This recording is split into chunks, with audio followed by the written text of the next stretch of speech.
안녕하세요. 의학 전문 기자 허민입니다. 듣기만 해도 건강해지는 치료하는 라디오 2025년 8월 29일 금요일 아침 방송 시작합니다. 아침 저녁으로는 제법 선선한 바람이 불어오지만 낮 동안은 아직 여름의 끝자락 더위가 남아있네요.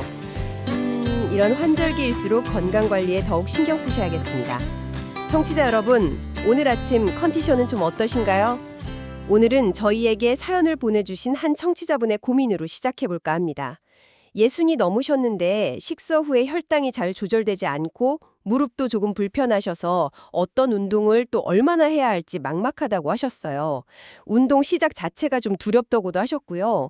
그래서 오늘 활기찬 라디오에서는 이 청취자분의 고민처럼 당뇨병이 있거나 혈당 관리가 필요하신 분들을 위해 어떤 운동을 어떻게 하는 것이 가장 효과적이고 또 안전한지 그 방법을 좀 자세히 알아보는 시간을 갖겠습니다. 오늘도 어김없이 저의 든든한 파트너, 메디컬 전문 기자 신아람 기자님과 함께합니다. 어서 오세요. 네, 안녕하세요. 신아람입니다. 반갑습니다. 네, 보통 당뇨병 관리하면 식이요법, 약물요법, 그리고 운동 이 세 가지를 핵심 축으로 꼽잖아요. 오늘 저희가 집중할 이 운동, 단순히 혈당 조절뿐만 아니라 우리 몸 전반에 걸쳐서 아주 중요한 역할을 한다고요. 네, 그렇습니다. 운동은 단순히 혈당을 낮추는 것 이상의 효과가 있죠. 여러 자료들, 예를 들어 코리아 사이언스 PDF 같은 자료들을 보면요. 규칙적인 운동이 심장순환계 기능을 좋게 하고 근력도 향상시키고 또 고혈압 조절이나 체중 감소, 심지어 스트레스 해소에도 도움이 된다고 나와 있습니다. 대한당뇨병학회 자료에서도 운동은 그냥 몸을 움직이는 것과는 좀 다르다고 강조해요. 그러니까 체력 향상이나 건강 증진을 목표로 계획적으로 또 반복적으로 하는 신체 활동이라는 거죠. 궁극적으로는 건강을 위한 겁니다. 계획적이고 반복적인 활동, 그냥 막연히 많이 걷는다고 좋은 게 아니라는 거군요. 네, 맞습니다. 그래서 주의할 점이 있어요. 요즘 인터넷에 정보가 넘쳐나잖아요.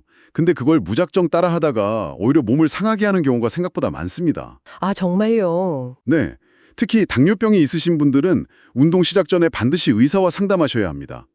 혹시 모를 심혈관 문제나 다른 혈관성 병변, 또 신경학적 합병증 같은 건 없는지 미리 검사를 받아보는 게 필수적이에요. 코리아 사이언스 PDF나 당뇨병학교 자료 모두 이 점을 아주 강하게 강조하고 있습니다. 네, 꼭 기억해야 할 부분이네요. 자, 그럼 운동이 혈당 조절에 구체적으로 어떻게 도움을 주는지 그 원리부터 좀 짚어볼까요? 네, 운동을 하면 우리 몸의 근육이 에너지를 필요로 하잖아요. 이때 혈액 속에 있는 포도당을 에너지원으로 가져다 씁니다. 그리고 또 중요한 게 고대변 유튜브 영상에서도 설명하듯이 운동은 인슐린이 제 역할을 더 잘하게 도와줘요. 이걸 인슐린 민감성이 좋아진다고 표현하는데 인슐린이 포도당을 근육세포 안으로 더 쉽게 들여보낼 수 있게 되는 거죠. 근육 자체가 움직이면서 포도당 문을 열어주는 효과도 있고요. 아, 근육이 직접 포도당을 사용하는군요. 그럼 근육량이 많은 게 유리하겠네요. 그렇죠. 바로 그 점입니다. 생로병사의 비밀 유튜브 영상에서는 근육을 포도당 저장 창고라고 아주 적절하게 비유하더라고요. 근육량이 많으면 식사 후에 혈당이 올라도 그 포도당을 저장할 공간이 충분한 거예요. 그런데 근육량이 적으면 이 창고가 작으니까 남는 포도당이 갈 곳이 없어져요. 그게 결국 지방으로 쌓이게 되는데 특히 복부 지방으로 가기 쉽다고 지적합니다. 허허, 정말 중요한 역할이네요, 근육이. 그럼 이제 어떤 운동을 해야 할지 본격적으로 알아봐야겠습니다. 유산소 운동이 기본이라고들 하던데요. 네, 맞습니다. 유산소 운동이 기본이죠. 코리아 사이언스 PDF 자료를 보면 걷기나 자전거 타기, 수영, 등산, 조깅처럼 온몸을 사용하는 운동을 추천합니다. 중요한 건 강도인데요.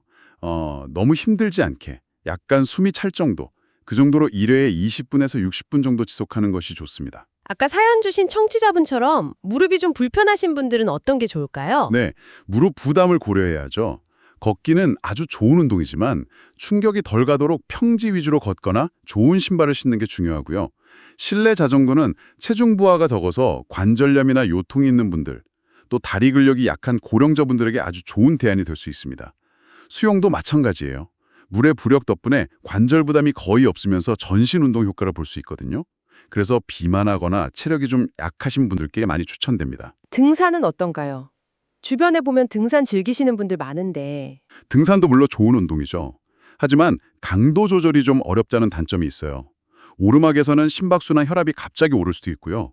특히 신경합병증이 있으신 분들은 몸에 이상 신호가 와도 잘 못 느낄 수 있어서 더 위험할 수 있습니다. 그래서 코리아 사이언스 PDF에서는 가급적 완만한 코스로 한두 시간 이내로 즐기라고 권장하고 있습니다. 그렇군요. 그럼 이런 유산소 운동은 얼마나 자주 해야 효과가 있을까요? 매일 해야 하나요? 대한당뇨병학회 자료를 보면 중강도, 그러니까 약간 숨찬 정도의 운동은 하루 30분 이상씩 주 5회 이상, 만약 고강도 운동을 한다면 하루 20분 이상씩 주 3회 이상을 권장하고요. 또 다른 자료, 코리아 사이언스 PDF에서는 주 3회 이상 하되 운동하는 날 사이의 간격이 이틀, 즉 48시간을 넘기지 않는 게 좋다고 해요. 왜냐하면 운동으로 좋아진 인슐린 민감성 효과가 보통 길어야 한 72시간 정도 가거든요. 그러니까 이틀 이상 쉬면 그 효과가 사라질 수 있다는 거죠. 아, 꾸준히 하는 게 그래서 중요하군요. 유산소 운동 이야기는 이쯤 하고 요즘엔 근력 운동의 중요성도 굉장히 강조되더라고요. 네, 아주 중요합니다. 유산소 운동만큼, 아니 어쩌면 그 이상으로 중요하다고 볼 수도 있어요. 앞서 말씀드린 것처럼 근육은 포도당 저장 창고 역할도 하지만 헬스조선 유튜브 자료에서도 나오듯이 근육 자체가 에너지를 쓰면서 포도당을 직접 소모하는 기관이기도 하거든요. 그리고 또 하나, 생로병사의 비밀에서 강조하는 건데 나이가 들면 근육이 자연스럽게 줄어들잖아요. 이걸 근감소증이라고 하는데 근력 운동은 이걸 예방하는 데 아주 큰 도움이 됩니다. 근육량만 유지해도 노년기 건강에 큰 차이를 만들 수 있어요. 근감소증 예방 효과까지 있다니 정말 필수적이네요. 그럼 근력 운동을 어떻게 해야 할까요? 뭐 헬스장 가야 하나요? 꼭 그럴 필요는 없습니다.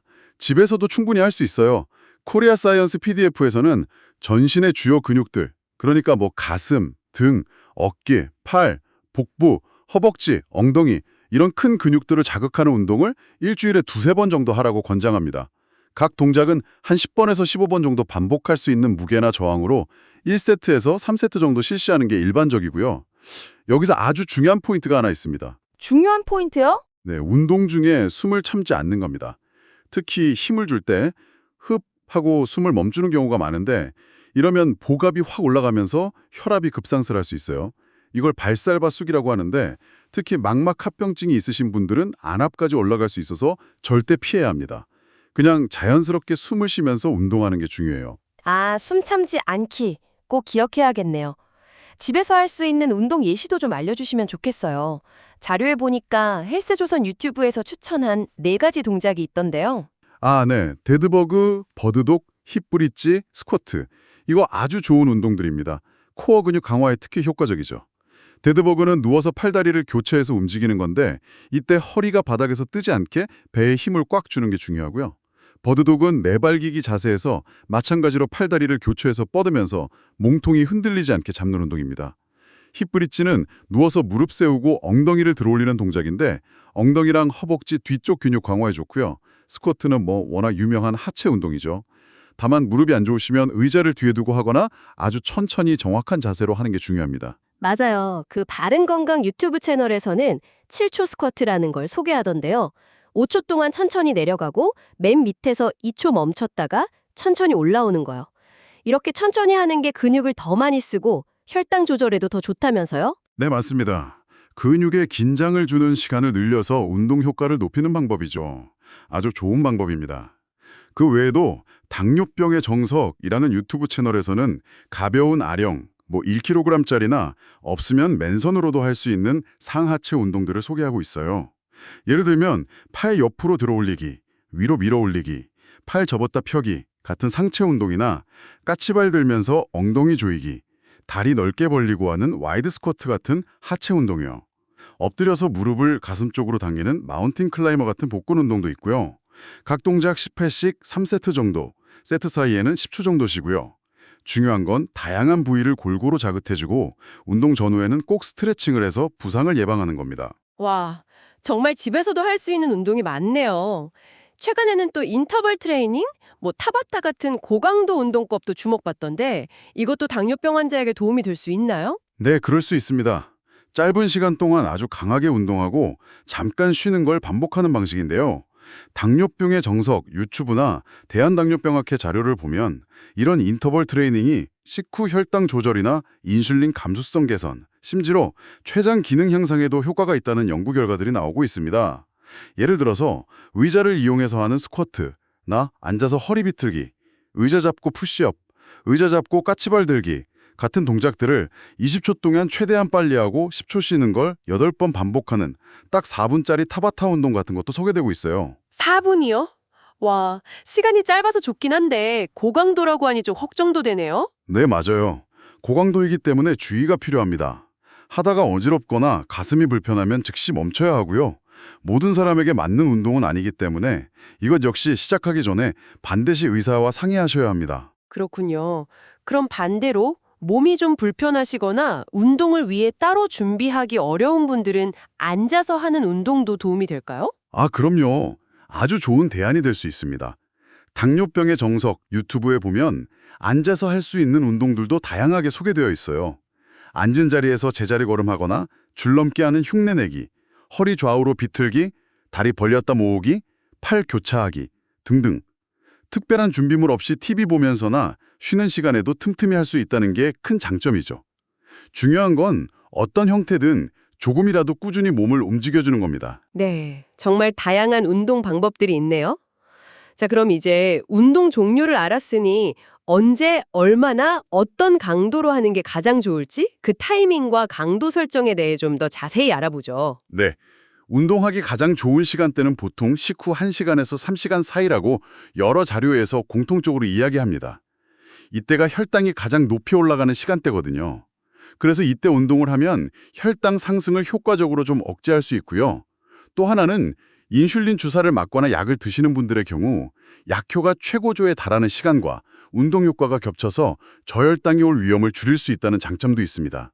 다만 밤늦게 특히 잠자기 직전에 운동하는 것은 야간 저혈당 위험 때문에 피하는 것이 좋습니다. 식후 1시간에서 3시간 사이 기억해둬야겠네요. 운동 강도는 아까 약간 숨찰 정도라고 하셨는데 땀이 나는 정도로 판단하면 안 되나요? 땀은 좀 참고 지표일 뿐 절대적인 기준은 아닙니다. 코리아 사이언스 PDF 자료에서도 지적하듯이 당뇨병성 신경병증이 있는 분들은 땀 분비 조절에 문제가 생길 수도 있거든요.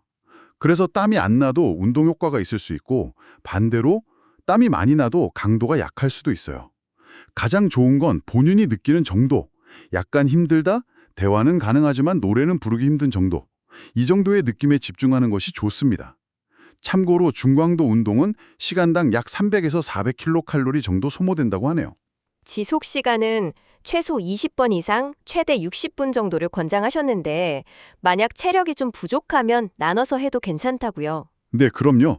체력이 약하신 분들은 처음부터 너무 무리하지 마시고 예를 들어 10분씩 하루에 3번 나눠서 총 30분을 채우는 방식으로 시작해도 충분히 효과를 볼 수 있습니다. 중요한 건 총 운동 시간을 확보하는 거니까요. 아, 그리고 아까 자료 보다 보니까 운동 순서에 대한 흥미로운 내용이 있었어요. 서울 아산병원 잔료였는데 저혈당을 자주 경험하는 사람은 근력 운동을 먼저 하고 유산소 운동을 하는 게 혈당 안정에 더 도움이 될 수도 있다고요. 아, 네, 맞아요. 그런 연구 결과들이 있습니다. 근력 운동을 먼저 해서 근육 안에 저장된 글리코겐이라는 에너지원을 좀 사용하고 나서 유산소 운동을 하면 운동 후 혈당이 급격히 떨어지는 것을 막는 데 도움이 될 수 있다는 거죠. 이건 개인의 혈당 반응 패턴에 따라 다를 수 있으니 한번 시도해보고 본인에게 맞는 순서를 찾아보는 것도 좋은 방법입니다. 네, 아주 유용한 팁이네요. 자, 이제 정말 중요한 안전 문제로 넘어가 보겠습니다. 아무리 좋은 운동도 안전하지 않으면 소용없으니까요. 가장 주의해야 할 점 뭘까요? 단연코 저혈당입니다. 이건 모든 자여에서 가장 흔하고 위험한 부작용으로 지목하고 있습니다. 운동의 혈당 강화 효과가 생각보다 오래 가거든요. 운동 끝나고 나서 12시간 이상, 길게는 24시간까지도 영향을 줄 수 있어요. 그래서 운동 전후에 혈당을 측정하는 습관이 정말 중요합니다. 혈당 수치에 따라서 운동 전에 뭘 먹어야 할 수도 있고 운동을 하면 안 되는 경우도 있다면서요? 네, 맞습니다. 운동 전에 혈당을 쟀는데 100mg/dl 미만으로 좀 낮다 싶으면 저혈당 예방을 위해서 주스 반잔이나 사탕 서너 개 정도, 그러니까 탄수화물 10에서 15g 정도를 미리 섭취하고 시작하는 게 안전합니다. 반대로 혈당이 너무 높아서 300mg/dl 이상이다. 이럴 때는 운동을 하면 오히려 케톤이라는 위험물질이 생성될 수 있어요. 그래서 이럴 땐 운동을 미루고 혈당이 좀 안정될 때까지 기다려야 합니다. 그리고 운동 중 언제든 저혈당이 올 수 있으니 주머니에는 항상 사탕이나 초콜릿, 주스 같은 비상간식을 챙겨 다니시는 게 필수입니다. 특히 자율신경병증이 있으신 분들은 저혈당 증상, 식은땀 나거나 가슴 두근거리거나 손 떨리는 그런 증상을 잘 못 느끼는 저혈당 무자각증이 있을 수 있거든요. 이런 분들은 더욱더 세심한 주의가 필요합니다. 인슐린 주사를 맞는 분들은 또 다른 주의사항이 있겠죠? 네, 인슐린은 주사 부위에 따라 흡수 속도가 달라질 수 있어요. 그래서 운동 시작 1시간 전쯤에는 운동할 때 많이 움직이지 않는 부위, 예를 들면 배 같은 곳에 주사하는 게 흡수 속도를 일정하게 유지하는 데 도움이 됩니다. 그리고 인슐린 효과가 최고조에 달하는 시간대에는 운동 강도를 좀 낮추거나 피하는 것이 저혈당 예방에 유리하고요. 운동량이나 강도에 따라서 인슐린 용량을 조절하거나 추가로 탄수화물을 섭취해야 할 수도 있는데 이건 반드시 의사와 상의해서 결정해야 합니다. 준비 운동과 정리 운동도 빼놓을 수 없죠. 아, 그럼요. 필수입니다. 5분에서 10분 정도 가벼운 스트레칭이나 걷기로 준비 운동을 하면 근육과 관절을 미리 풀어주고 심박수를 서서히 올려서 부상 위험과 심장 부담을 줄여줄 수 있습니다. 정리 운동도 마찬가지로 중요한데요. 운동 후 높아진 심박수와 혈압을 서서히 낮춰주는 과정이에요. 갑자기 운동을 딱 멈춰버리면 어지럼증이나 심장에 무리가 갈 수 있거든요. 그래서 스트레칭을 하거나 아니면 본 운동의 강도를 서서히 낮추는 방식. 예를 들어 빨리 걷기를 했다면 천천히 걷기로 마무리하는 거죠. 이런 식으로 서서히 끝내는 게 좋습니다. 날씨가 추운 겨울철에는 운동하기가 더 꺼려지는데 이때는 어떻게 해야 할까요? 겨울철 운동은 특히 주의가 필요합니다. 코리아 사이언스 PDF 자료를 보면 찬 공기가 혈관을 수축시켜서 혈압을 높이고 심장에도 부담을 줄 수 있다고 해요. 그래서 보온이 아주 중요합니다. 얇은 옷을 여러 겹 껴입고 마스크나 장갑, 모자도 꼭 착용하는 게 좋습니다. 준비 운동 시간은 평소보다 2배 정도로 늘려서 실내에서 충분히 몸을 풀고 나가는 게 안전하고요. 운동 강도도 여름보다는 한 10에서 20% 정도 낮추는 게 좋습니다. 그리고 날씨가 너무 추운 날에는 무리해서 밖에 나가지 마시고 실내 운동으로 대체하는 것이 현명합니다. 특히 자율신경병증이 있으신 분들은 체온 조절 능력이 떨어질 수 있어서 추운 환경에서의 운동은 피하는 게 좋습니다. 마지막으로요. 당뇨 합병증이 이미 있는 분들은 운동할 때 더 조심해야 할 점들이 있겠죠? 네, 그렇습니다. 예를 들어 심혈관 질환 위험이 높은 35세 이상 당뇨병 환자분들은 운동 시작 전에 운동 부하 검사 같은 걸 통해서 심장 상태를 확인해 보는 것이 권장되고요. 당뇨 망막병증이 있으신 분들은 아까 말씀드린 발살바수기처럼 숨을 참고 힘을 줘서 안압을 높이는 행동은 절대 피해야 합니다. 또 말초신경병증 때문에 발 감각이 둔하신 분들은 발에 상처가 나도 잘 모를 수 있어요. 그래서 발에 잘 맞고 쿠션 좋은 신발을 꼭 신고 매일 발에 상처는 없는지 꼼꼼히 확인하는 습관이 중요합니다. 상태가 심하다면 걷기나 조깅처럼 발에 체중이 많이 실리는 운동은 좀 제한해야 할 수도 있고요. 자율신경병증이 있는 경우에는 앞서 말씀드린 저혈당 무자각증 외에도 체온 조절 이상이나 갑자기 일어설 때 핑 도는 기립성 저혈압 같은 것들을 주의해야 합니다. 합병증 종류에 따라 주의사항이 다 다르기 때문에 이 역시 의사와 꼭 상의하셔야 합니다. 와, 정말 알아야 할 정보들이 많네요. 듣다 보니 결국 핵심은 꾸준함, 그리고 올바른 마음가짐인 것 같아요. 네, 맞습니다. 대한당뇨병학회 자료에서도 운동을 약 먹는 것처럼 치료의 일부로 생각하고 규칙적인 습관으로 만드는 것이 중요하다고 강조하더라고요. 그리고 생로병사의 비밀에 나온 분처럼 본인이 좀 즐겁게 할 수 있는 운동을 찾는 것도 꾸준히 하는 데 큰 도움이 되겠죠. 하지만 여기서 또 하나 경계해야 할 것은 운동 만능주의입니다. 운동이 물론 중요하지만 이것만으로 당뇨병이 다 해결되는 건 아니거든요. 약물 치료나 식이요법을 소홀히 해서는 안 됩니다. 이 세 가지가 잘 조화를 이루어야 하는 거죠. 그리고 조급해하지 마세요. 결과가 눈에 바로 보이지 않더라도 꾸준히 실천하는 그 자체가 중요합니다. 그리고 이 모든 과정에서 가장 중요한 것, 바로 전문가와의 상담이라는 점 다시 한번 강조해야겠네요. 네, 100번 강조해도 지나치지 않습니다. 오늘 저희가 살펴본 여러 자료들 모두가 공통적으로 지적하는 바입니다. 본인의 건강 상태, 체력 수준, 생활 환경, 가지고 있는 합병증 유무 등을 다 종합적으로 고려해서 가장 안전하고 효과적인 운동 계획을 세우는 것. 이건 반드시 담당 의사 선생님이나 운동 전문가와 상의해서 결정하셔야 합니다. 네. 오늘 청취자 여러분께서 보내주신 다양한 자료들을 바탕으로 당뇨병 관리를 위한 효과적인 운동법에 대해 정말 깊이 있게 이야기를 나눠봤습니다. 핵심을 다시 한번 정리해보면 유산소 운동과 근력 운동을 균형 있게 병행하되 자신의 몸 상태, 특히 관절 상태 등을 고려해서 운동 종류를 신중하게 선택하고요. 운동 시간은 식후 1시간에서 3시간 사이가 좋고 강도는 약간 숨찰 정도로 일주일에 3번에서 5번 정도 꾸준히 하는 것이 중요하겠습니다. 그리고 무엇보다 안전, 운동 전후 혈당 체크, 저혈당 대비 간식 준비, 준비 운동과 정리 운동은 필수라는 점 꼭 기억해 주세요. 네. 이 많은 정보들을 들으셨는데 이제 어떤 첫걸음을 내딛고 싶으신가요? 아마 자료 속 다양한 운동 예시들을 보시면서 아, 이거라면 나도 한번 시작해 볼 수 있겠다 싶은 게 하나쯤은 있으셨을 겁니다. 너무 완벽한 계획을 세우려고 하기보다는 오늘 당장 저녁 식사 후에 10분이라도 가볍게 걷거나 TV 보면서 앉아서 할 수 있는 스트레칭부터 시작해 보는 건 어떨까요? 중요한 건 정보를 아는 것을 넘어서 실제로 행동으로 옮기는 것이니까요. 그 작은 실천 하나하나가 꾸준히 이어질 때 분명 혈당 조절뿐만 아니라 청취자 여러분의 전반적인 건강에 큰 변화를 가져다 줄 거라고 믿습니다. 네, 오늘 치료하는 라디오는 여기까지입니다. 함께해 주신 청취자 여러분, 그리고 좋은 말씀 나눠주신 신아람 기자님, 감사합니다. 네, 감사합니다. 템이 되기를 바랍니다. 저는 의학 전문 기자 허민이었고요. 내일 아침 7시에도 알찬 건강 정보로 다시 찾아뵙겠습니다. 건강한 하루 보내십시오.